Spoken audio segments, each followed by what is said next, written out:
અમદાવાદનું 5મું વચનામૃત.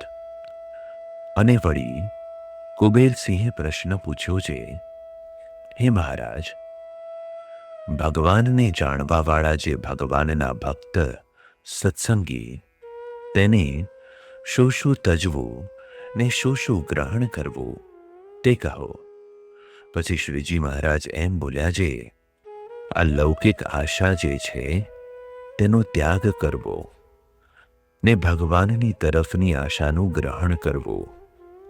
તે જો ધનની વિશે આશા હોય તો એમ આશા બાંધવી છે, ભગવાનના ધામમાં સોના મહોરુના ઢગલાને ઢગલા છે ને હીરા રત્ન માણિક અમૂલ્ય તેના પણ ઢગલાને ઢગલા છે. એ સર્વે ભગવાનને ભજશું તો પામશું એમ આશા બાંધવી, પણ અહીંયાની આશા ન બાંધવી. અને જો કામી હોય તો એમ વિચાર કરે છે, પરસ્ત્રી સામી ખોટી નજર કરશું તો નરક 84માં તે પાપે જાવું પડશે ને ત્યાં મહાદુઃખ થશે.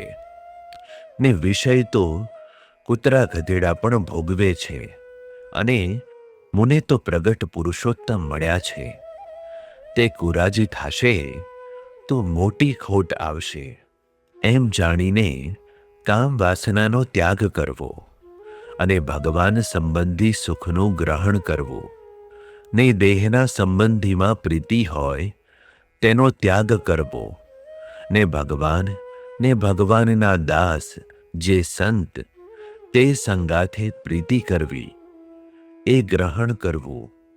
ને દેહને વિશે અહમ બુદ્ધિ હોય તો ત્યાંનો ત્યાગ કરીને ભગવાનના દાસપણાની બુદ્ધિનું ગ્રહણ કરવું. ને ભગવાન અથવા સાધુ તે પોતાને કોઈક રીતે વઢ્યા હોય ને તિરસ્કાર કર્યો હોય તો તેનો મનમાંથી ત્યાગ કરવો, ને પોતાની ભૂલ જાણવી, ને ભગવાનનો ને સંતનો ગુણ ગ્રહણ કરવો. એવી રીતે સર્વે સવળું વિચારવું, પણ અવળું તો કોઈ દિવસ વિચારવું જ નહીં. એ ઉત્તર છે.